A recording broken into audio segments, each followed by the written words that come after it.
Selamat pagi, Kipli Nurul Indra dan Mas Rokan Darsya. Kita ketemu lagi dengan Ask the Experts bersama Reno dan Kipli dan Reno. Nah, ini kita adalah kegiatan untuk memberikan informasi sebanyak-banyaknya untuk masyarakat, sebisa mungkin tanpa ada yang ditutup-tutupi. Jadi kalau kemarin kita sudah ngobrol habis-habisan dengan Kak Agni tentang kenapa kita sakit dan mekanisme tubuh kita dalam menghadapi sakit dan bagaimana seharusnya kita bersikap atau menghadapi penyakit gitu ya. Nah, sekarang Mas Rokan Darsya ini adalah expert ya, one of the expert dalam masalah hukum. Tapi kita mau kenalan dulu dong, Mas Rokan. Mas Rokan ini perkenalkan diri dulu ya. Boleh. Ya, nama saya Rokan Darsya. Saya berpengalaman di bidang hukum juga. Saya advokat, S2 di bidang hukum, kemudian juga ya S1 bidang hukum, ya pengacara, tempat juga menjadi auditor bidang sistem manajemen, itu freelance auditor di beberapa badan sertifikasi, termasuk mengurus mengenai sistem manajemen keselamatan kerja dan kesehatan, kira-kira seperti itu. Expert banget. Tapi sekarang lebih banyak untuk urusan wilayah hukum, kira-kira seperti itu. Karena sebagai advokat. Iya. Berarti tepat banget nih, Li, buat kita tanyain masalah hukum terkait dengan kesehatan.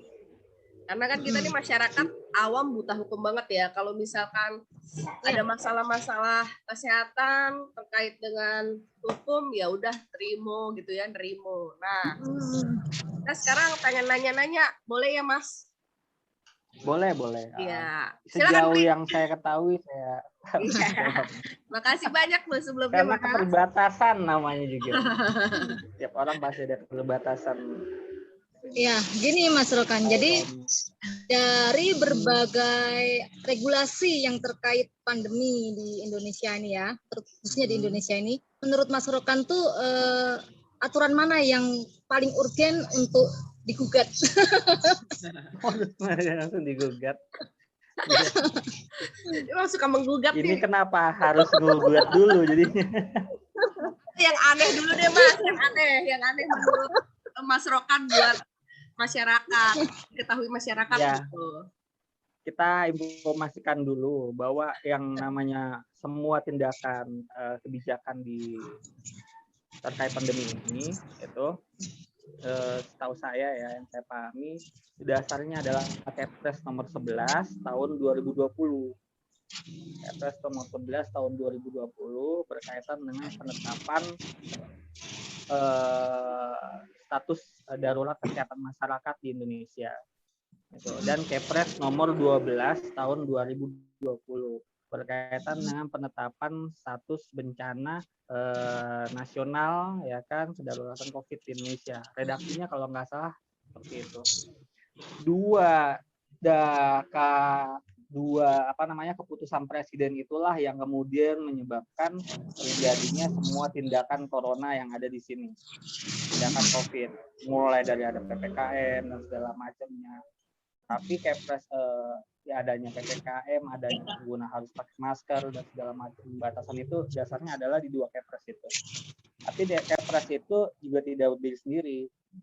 Dia dasarnya untuk yang Kepres nomor 11 itu adalah di undang-undang terkait dengan karantina wilayah itu kedaruratan kesehatan itu ya kan. Kemudian juga undang-undang berkaitan dengan penanganan bencana itu menjadi dasar dari Kepres nomor 12. Jadi dua Kepres itu ya. Bahwa tambahan lagi ada aturan lagi yang kemudian menjadi dasar dari tindakan kelanjutan dari penanganan wabah, yaitu berkaitan dengan undang-undang wabah. Itu undang-undang wabah itu nomor 4 tahun 1984 kalau nggak salah. Nah, yang itu menjadi dasar untuk kewajiban vaksin gitu. kewajiban vaksin. Jadi ada beberapa undang-undang yang sebenarnya terlibat, tapi tiga yang utama adalah undang-undang karantina wilayah, kemudian undang-undang yang berkaitan dengan bencanaan, ya kan, dan undang-undang wabah itu. Nah, tapi dua pokoknya adalah di situ. Kalau di Kepres nomor 11, baik Kepres maupun 11 maupun Kepres nomor 20 tahun 2000, nomor 11 maupun tahun 2000, nomor 11 maupun nomor 12 tahun 2020 itu, dasar pertimbangannya adalah adanya angka kasus dan angka kematian. Jadi kenapa pemerintah itu menetapkan status daruratan karena tingginya angka kasus dan angka kematian di Indonesia berkaitan dengan COVID. Nah, jadi kalau angka kasus masih tinggi, angka kematian masih tinggi, maka kemungkinan Kepres tersebut tidak bisa dicabut. Ya. Jadi Kepres itu bisa dicabut kalau angka kematian, angka kasus menjadi kurang atau angka kematian menjadi kurang. Karena memang dasar pertimbangannya adalah itu, angka kasus dan angka kematian sebagai dia penanda bahwa itulah tanda bahwa itu kondisi status keadaan darurat. Menggunakan 3 regulasi itu ya. Ya, betul. Ingat saya, tapi yang utama ada undang-undang karantina kesehatan. Nah, di undang-undang karantina kesehatan itu yang kemudian ada turunan-turunan berkaitan dengan kita melakukan, ya, di aturan undang-undang karantina kesehatan yang tahun 2018. Di situ yang berbicara soal adanya harus karantina kesehatan atau yang banyak dipakai oleh orang sebagai lockdown dan PSBB, kira-kira seperti itu. PSBB itu juga turunannya dari undang-undang karantina kesehatan tersebut. Iya, karantina kesehatan. Seperti itu. Nah, PPKM juga itu dasarnya juga dari sana juga. Seperti itu, pembatasan, sebenarnya itu modifikasi. Tapi unsur-unsur namanya itu ya masih dalam pembatasan PSBB itu. Norma yang jelas clear-nya itu namanya ya pembatasan terbatas itu yang memang jelas ada di undang-undang karantina kesehatan. Nah, kita mau bahas soal aturan-aturan turunannya itu, Mas Rokan. Jadi dari aturan-aturan turunannya ada nggak yang bertentangan dengan 3 undang-undang utama atau bahkan Undang-Undang Dasar 45 gitu? Mana yang paling melanggar, paling layak digugat? Paling melanggar. Ya, orang ngegugat itu kan pasti ada beberapa hal ya, faktor ya. Gugat itu karena ada faktor misalkan dia kalau yang digugat adalah undang-undang, dengan kemudian dia menginginkan undang-undang itu diuji gitu, diuji sesuai dengan konstitusi atau undang-undang dasar, maka kan dia ada pertimbangan-pertimbangan, dia ada yang dirugikannya apa dan hak konstitusionalitasnya apa. Gitu. Kita lihat dulu undang-undangnya mana. Atau dia mau menggugat dalam artian yang sifatnya peraturan, gitu. Dalam artian peraturan presiden, itu karena ada namanya Perpres yang saat ini lagi polemik di masyarakat, misalkan Perpres nomor 14 tahun 2021 ya, gitu ya, berkaitan dengan pelaksanaan dan kewajiban vaksinasi. Nah, itu peraturan tersebut dia nyantelnya, gitu, dalam artian timbangannya dia ke atas ke Undang-Undang nomor 4 tahun 1984 terkait dengan penanggulangan wabah, gitu. Nah, kalau mekanismenya yang mau dilihat di level situnya, maka pengujiannya kan dari peraturan presiden bertentangan dengan misalkan dengan undang-undang yang lain. Diujinya kita Undang-Undang 45 yang jelas ya soal demokrasi, hak asasi ya. Ya nggak sih?